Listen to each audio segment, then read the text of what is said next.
Guys, I'm so surprised. My neighbor, I love her to death. She's so sweet.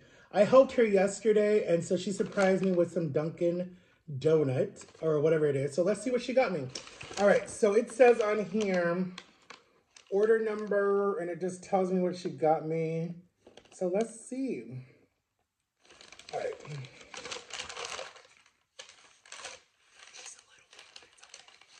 All right, so it looks like she got me a bagel. A bagel. Oh, she got me my favorite little things, guys. These are, if you guys have not, and look, they say Dunkin' on them. Oh, that's so cute. It doesn't really say Dunkin'. Guys, if you've never heard of the caramel bacon bites, oh my God, they're so good. And then, shout out to Dunkin' Donuts. I thought they had a website on there. I was gonna say, guys, go to the website. Da da da da da da da. All right. So we'll put you over there. Okay, so we're gonna put Cody right here. Cody, you can still see people. We're gonna open my bake. Okay, and then she got me some little hash browns. Okay. So anyways, let's see what this is. Let's open it. Can you guys see that? You guys can kind of see it. There we go. All right, so what it is it is a bacon and hash browns. Okay, let me straighten up my shirt where my tatas are big as hell. Sorry, guys. Okay, and then Cody's still here. He's gonna be in the shot. Cheese. I don't know if I should use that as a picture, but anyway. So guys, let's say grace first and then let's talk, okay? Dear God, bless us food, bless us time, in Jesus' name, amen. All right, so happy Sunday, guys. Happy birthday to one of my best friends. Shout out to you. And over here, I just have some little bit of cinnamon bread that we'll probably eat with a piece of bacon and make like a little bacon sandwich. Here we go. You guys get the first bite.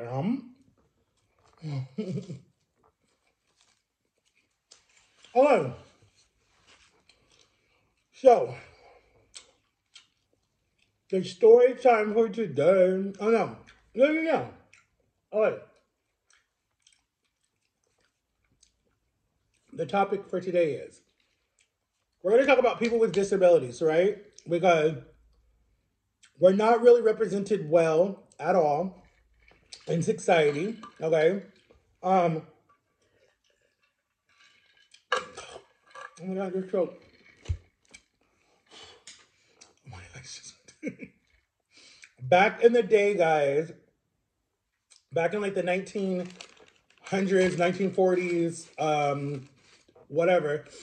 Okay, here's some hash browns, guys. They look like little tires. The wheels on the bus go, Oh my God. I need to stop hanging out with my nephews too much.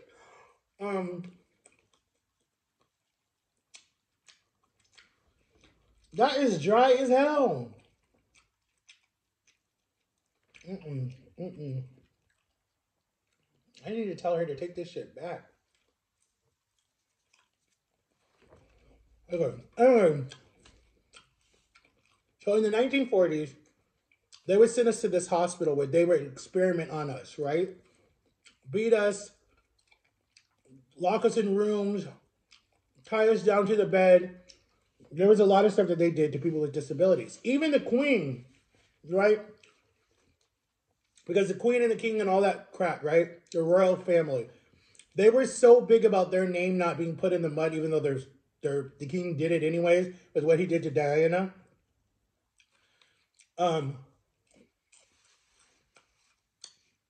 The Queen's sister, I don't know her name. I think it's Queen Charlotte. I could be wrong. But anyway, she found out that she had two cousins that were in some institutionalized place because, the media didn't know about it. No one knew about it.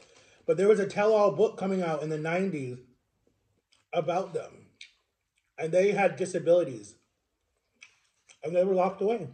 So, cut to, in the last 6 years, I want to say, I've seen more people with Down syndrome on TV, commercials. American Horror Story had the first Down syndrome girl in there.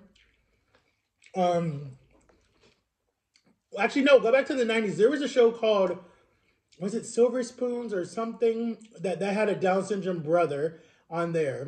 Touched by Angel has done some issues with people with Down syndrome. Seven Heaven had issues with Down syndrome.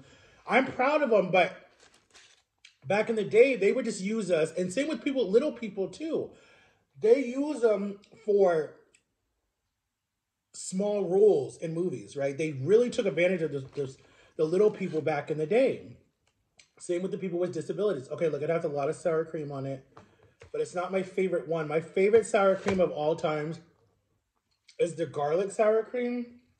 Hold on. Luckily, I have a butter knife right here, so I can use this butter knife to smear it around because it's like everywhere. They did a sloppy job. Dang, Duncan. Duncan.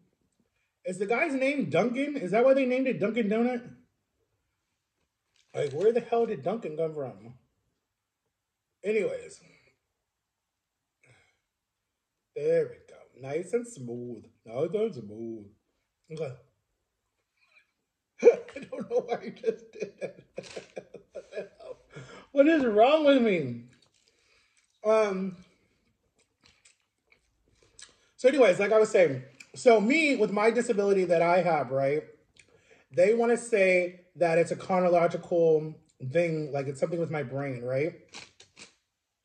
My issue is, and it's a fact, if you honestly look up people with disabilities, right? And if you look up one's parents that were drinking or doing drugs, and if they're on really bad drugs, there's such thing as a crack baby, a baby that comes out addicted to crack, right?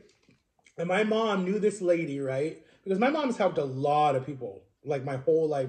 There's always been different people. We used to wake up, me in the morning, me and my brother, and there'd be like a random kid downstairs sitting there, look shy as heck. But we would be friendly with him, right? And we'd be like, Mom, who is this? And she'd be like, oh, we're babysitting so-and-so today for his parents, or he's staying the weekend with us or something like that. And so we had a lot of fun growing up. Well, I don't know how. Anyways, that's a different story time. So they diagnosed me with all these different, just one disability, but I've had thousands of tests done my whole life, right? I'm 34. So right now in my 30s, I'm realizing you're not that different from anyone else. You might learn at a different skill. You might be a little bit slower with things, but you're very smart in other things. You're very street smart. You're good with social media. You're good with paying your bills. You're good with getting yourself from A to B without anybody's help. Your judge of character is not so good. I mean, I can agree with that. I've had some very shady people in my life, even family members, that take advantage of you.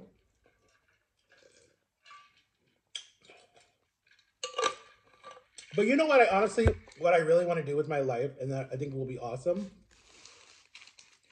is I want to be the first person with a disability to direct a movie that is played at the film festival or whatever. I want to be the first person with a disability to win an Oscar, to win Academy Award, whatever it is. Like I want them to recognize people with disabilities that we're just like you, but we're a little different. Same with little people, same with people that are the LGBT community that feel like they're shunned on, they're looked down on. Same with people that are alcoholics, drug addicts, whatever. We're all human, but we all have our own issues. We all have our own flaws, our own addictions, our own issues. Even people who have murdered someone that is sitting in prison right now. You were a person at one time. You still are a person, but it's like society looks down on people like that. Like, I mean, yes, you murdered someone that's totally evil, that's bad, whatever. And you're paying for it. But for society to just like throw you out to the dogs like you're garbage. But listen, hold up, wait a minute, let me tell you what I'm saying. I'm talking about people that did manslaughter. Like it was not on purpose. It was because it was self-defense. The person was abusing them. They had no other choice. Those people, I feel like, have a chance to redeem themselves. There's certain people that I'm like, no. Like Hitler, hell no. Hitler, no. Putin right now, hell no. No, don't even ask me about that. All these school shooters, hell no. No. But if you're in a situation that you're getting beat on every single day, and other stuff is happening to you that I can't mention on YouTube, and your only choice is to live or die, and the police aren't helping you, the hospital's not helping you, your family's not helping you, No one's helping you. And your only way to get out is to, then 100% hell yeah. No.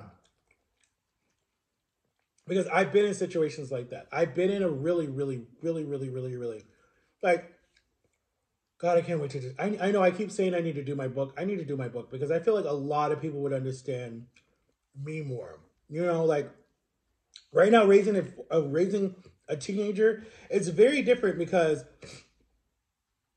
in his eyes, I come off as very weak and have a disability and slow and da da da da.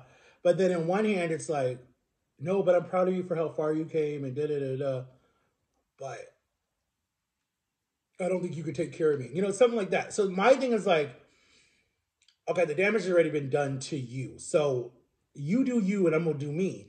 I'm gonna go out there, I'm gonna adopt my first kid. I'm going to raise a baby from scratch, basically. Give this child all the love that they need, no matter what. And let's see how they are when they're 14 or 15. Let's see the difference, you know? Because I raised you since you were a baby too, but then we lost contact. So 100%, yeah, you're gonna believe that. But I don't know. Just it's I don't know. It's a very scary thing because it's like at the end of the day, yes, my parents drive me crazy, but they do a lot for me too, and that's kind of like a handicap in a way. And then it's like they don't want you to. Well, my dad wants me to spread my wings. My mom doesn't. Like yesterday, she said something to me like, "Well, Matthew, what are you gonna do if you need if something happens to you and you need someone to bathe you and to get you in and out of bed and blah blah blah blah blah blah blah and like who's gonna take care of you and your mom and me, your dad and me won't be here forever." And I'm just like, it's like, wait a minute. So you think I'm that severe already? Like, oh, okay, wow, thanks. So is this tough love or is this just what you think about me? So my comeback wanting to be something very mean, but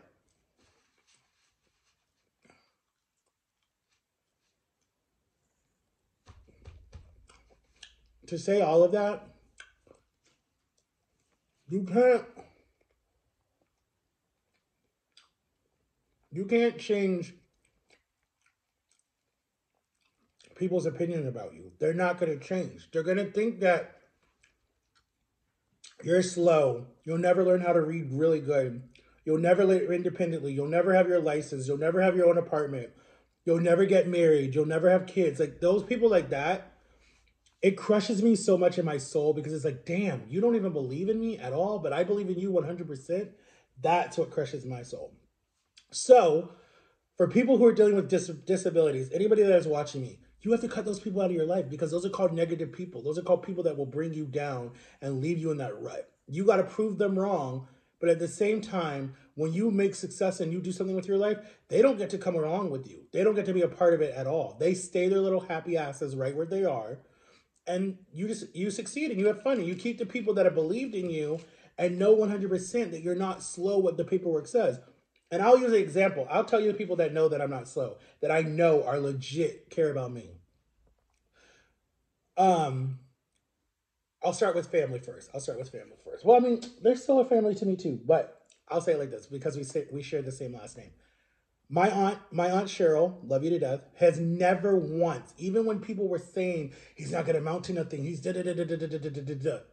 She said, no, that's my baby. I know my baby's not like that. I don't care what she said. She tried to help me with reading. My mother wouldn't let her because the jealousy came into play. My grandmother, rest in soul, she was another one, strong, strong-willed Jamaican woman who was like, oh, hell no, you're not going to put a title on my grandson. I know my grandson can do more than that.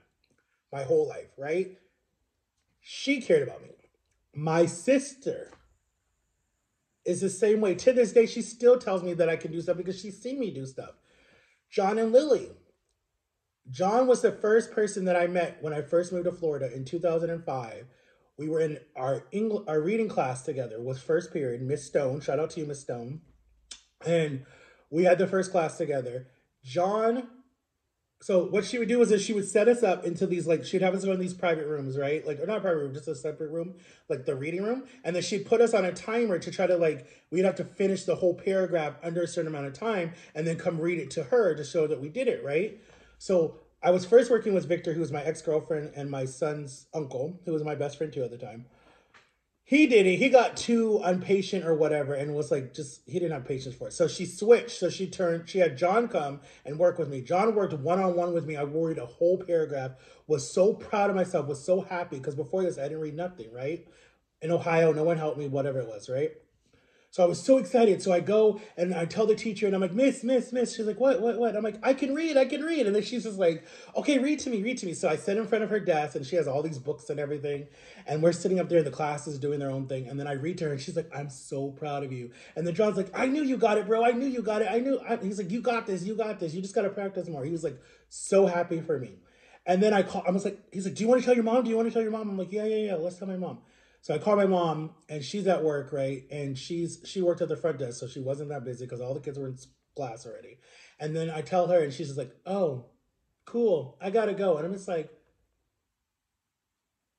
I was really quiet, and the teacher looked at me, and I'm just like, "Yeah, I'm good." I was like, "I don't want to tell her nothing ever again," and I didn't. I From that day on, and I was like 15 at the time, right? So I was just like, no, I'm good. I'm good. I'm not sharing no more good news with you because a real mother or a mother that actually cared about you in that situation would have been like, oh my God, I'm so happy for you. Good job. Blah, blah, blah, blah, blah. But it was always like a jealousy, like, well, I taught you this and I taught you that. And it's just like, can you just be happy for me? Can you literally just be happy for me? Like, can you just say good job? Or I'll tell you at home when I see you later, good job. So anyway, so definitely John, Lily, my ex-girlfriend Corey, 100%. She read stuff for me. She never judged me. Um, she like 100%. If we could have made it in our relationship, right? We both had addictions. I'm not putting everything on her. My addiction was food. 100%. We both have a lot of scars from our childhood. A lot. But if we could have worked through it together, right? I'm the idiot that left. I honestly feel like she died because of me, because I feel like I left her and I abandoned her in the most time that she needed me the most, and I wasn't there for her. But I was pushed away too, so it's not my fault. But I feel like it is. Um, God, every day I do. Um, well, I don't want to talk about that because I'll get very emotional. And anyways, but if we would have got married, right? We would have raised our son, had another baby. We wanted a little girl so bad. She would have been so adorable. And we would have got our place together, apartment, even if it was like 2-bedroom apartment, whatever, right? I'd have let her decorate it whatever way she wanted. She would have worked mornings. I would have worked nights, whatever, just so someone was there with the kids. And we would have been a happy family. And when it came time to pay bills or do other stuff, she would read it and help me out, you know? And then she was helping me with my reading. What people don't know, she was helping me break down words and stuff. Like, people don't understand. Like, people thought she was so bad for me, but like, she didn't give about how I was. She knew my heart. And like, I think that's the reason why I'm scared to date again, because I feel like I gotta find a girl that's gonna understand, like, yes, you have a disability, but I see past that disability.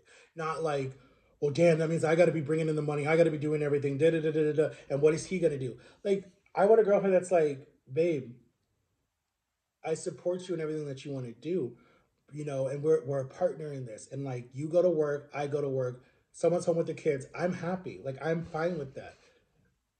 Excuse me, just because all she'll know is that I'm home when she comes home. There's not going to be another woman in the house.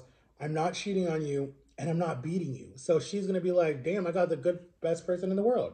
And we're putting God first, like 100% putting God first. But I don't know. I think I'm just scared to date. Like, it's just, I'm scared, I guess. But getting back to people with disabilities, I know I'm all over the place. So yeah, so basically my ex-girlfriend, and then hell yeah, definitely Jama. I know a lot of people don't like Jama, but Jama came in the first day when she met me, right? And I sat right here at this table, but down there at that end, right? She came in that first day. She said a lot of other stuff. But anyways, um, she came in that first day and was like asking me a bunch of questions or whatever. And my mom would do this thing where she would like, okay, I'm gonna let you guys talk. And then she'd go in the kitchen and like kind of eavesdrop and hear what we're talking about. And I knew what she was doing. And then John was like, well, what do you like to do for fun? And I'm like, I like to, you know, take pictures, go to the mall, do different things, blah, blah, blah, blah, blah, whatever it was, right? Watch Wendy Williams, who I'll talk about that in another video because we got to talk about that documentary.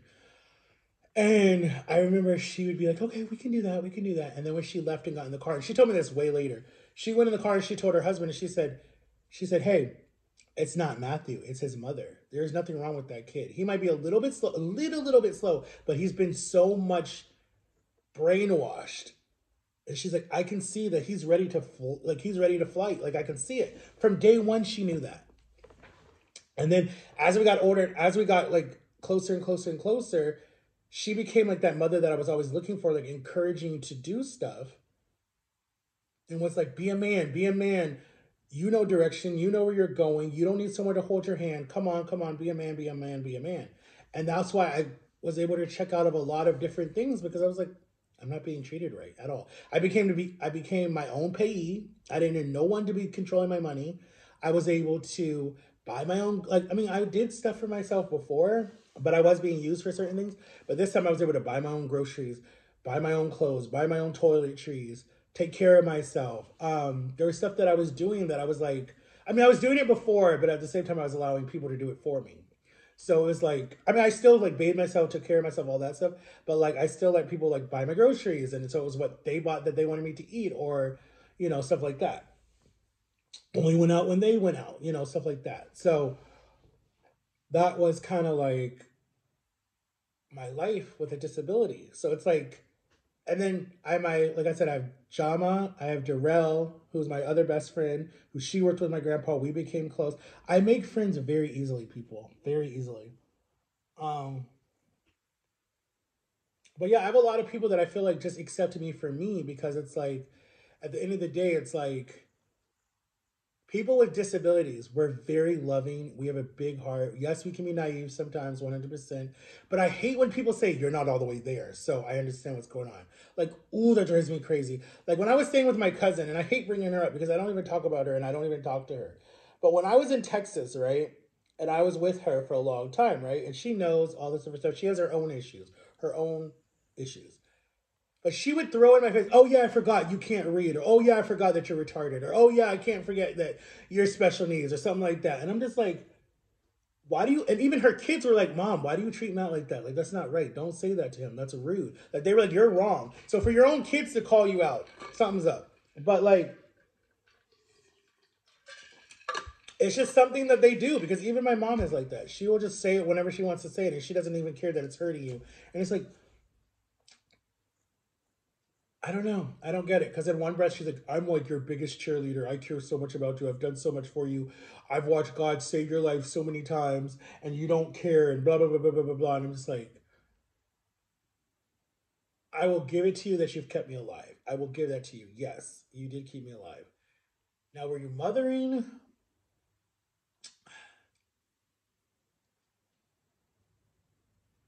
Yeah, I don't know.